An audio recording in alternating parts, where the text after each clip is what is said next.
आंदोलक विद्यार्थ्यांवर palette gun AK-47 चालवण्याचे आदेश पंतप्रधान की गृहमंत्र्यांचे?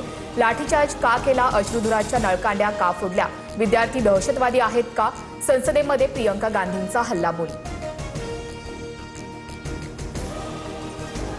विद्यार्थी आंदोलकांवर कठोर कारवाई नको, त्यांची तत्काळ सुटका करा.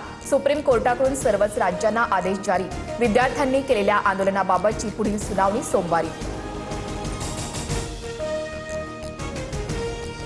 नीट परीक्षा आंदोलनासंदर्भात राज्यामध्ये गंभीर गुन्ह्यांची नोंद नाही. महाराष्ट्रातील आंदोलक विद्यार्थ्यांवरील किरकोळ गुन्हे मागे घेतले जाणार. मुख्यमंत्री देवेंद्र फडणवीसांचे गृह विभागाला निर्देश. खासदार कंगना रनौतकडून जेन झी तरुणींचा गटार छाप असा उल्लेख. नशा, दारू, अनेक पुरुषांशी शारीरिक संबंध हे यांच्यासाठी स्वातंत्र्य. अशा तरुणी गृहिणी देखील बनू शकत नाहीत. CJP आंदोलनाच्या व्हायरल रील्सवर बोलताना कंगना रनौतची जीभ घसरली.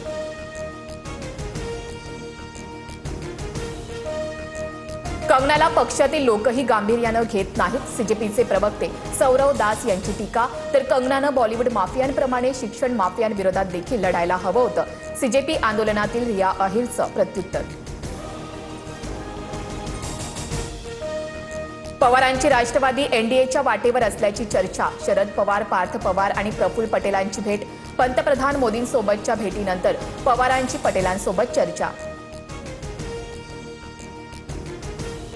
दोन्ही राष्ट्रवादी एकत्र येण्याचा काहीच संबंध नाही.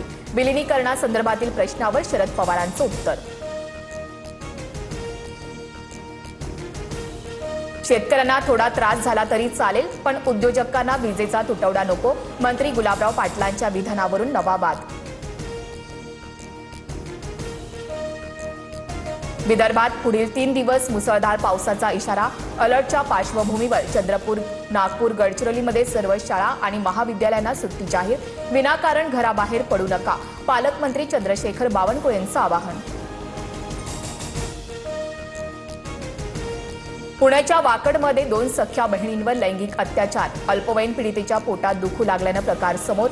60 वर्षीय नराधमाविरोधात पोलिसात गुन्हा दाखल.